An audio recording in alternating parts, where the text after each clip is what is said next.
नमस्कार. आपल्या स्वयंपाकघरात आपल्या सर्वांचं स्वागत आहे. आज बनवणार आहे कढी. तर त्याच्यासाठी इथे मी ताक घेतलेला आहे आणि इथं अर्धा चमचा बेसन आणि अर्धा चमचा ज्वारीचं पीठ आहे. आता हे ताकामध्ये मिसळून घेते.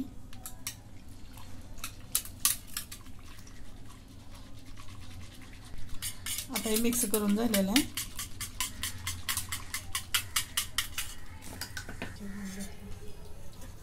आता कढई ठेवली, कढईमध्ये तेल ओतून घेते.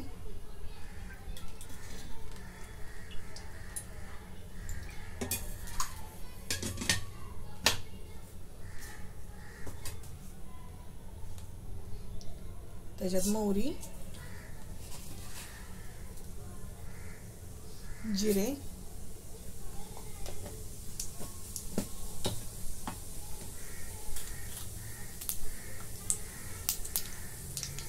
हिंग,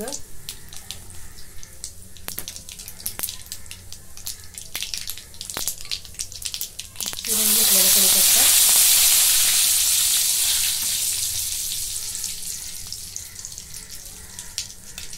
आणि लसूण आणि मिरचीचा ठेचा.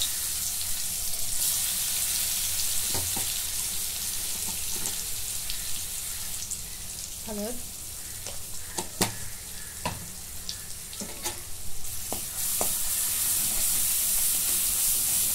तर 2 मिनिटं परतून घेऊ.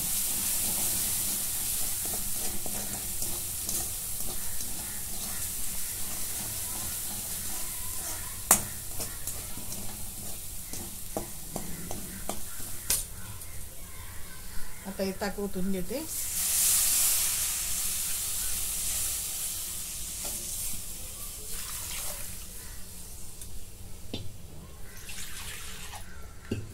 आता जेवढे पाहिजे तेवढं पाणी ओतून घेते.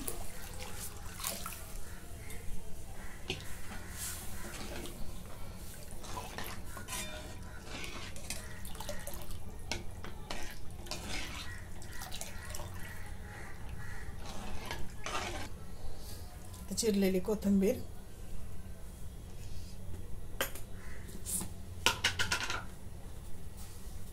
मीठ टाकून घेते चवीप्रमाणे.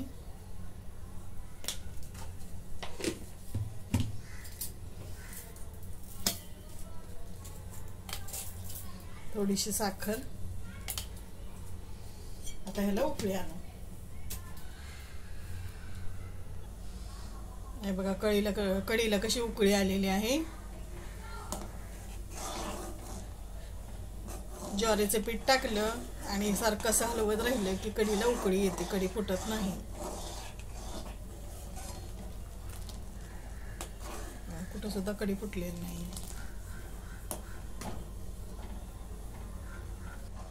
आता गॅस बंद करून घेते आणि आता याच्यासाठी भजी न बनवता मी बेसनची पोळी बनवणार आहे.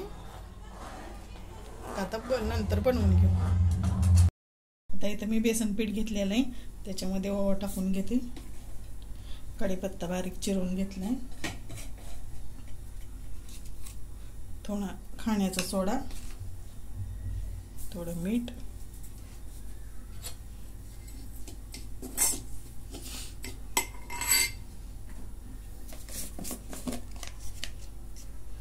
थोडीशी लाल मिरची पावडर,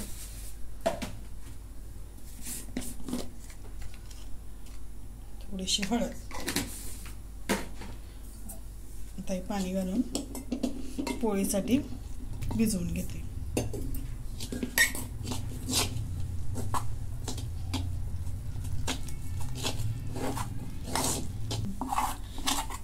असं भिजवून घेतलंय मी पोळीसाठी. आता तवा ठेवते गॅसवर. आता इथे तवा ठेवलाय, तेल ओतून घेते.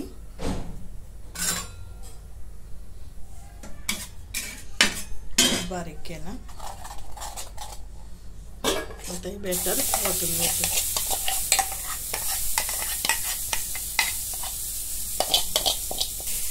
अशी पसरून घेते सगळीकडे.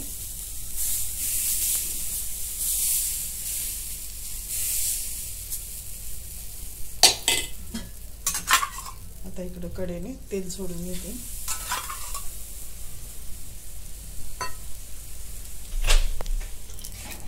आता एका बाजूने भाजून झालेले आहे, दुसऱ्या बाजूने भाजून घेते. आता ही पण बाजू तेल चांगलं लावून सगळीकडे भाजून घेते.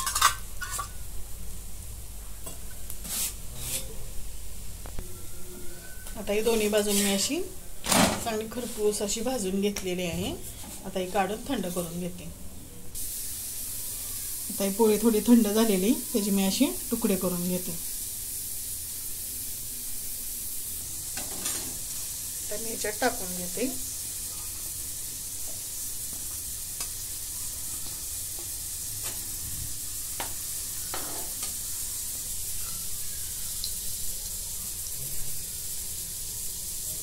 आता मी इथं कडलं ठेवलेलं आहे. त्याच्यात थोडं तूप घालून घेतलंय. थोडीशी मोहरी, थोडेसे जिरे, कढीपत्ता,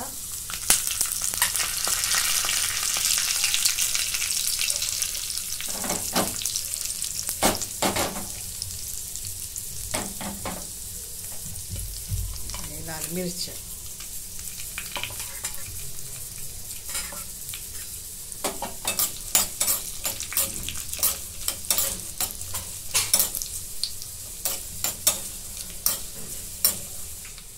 आता ही फोडणी मी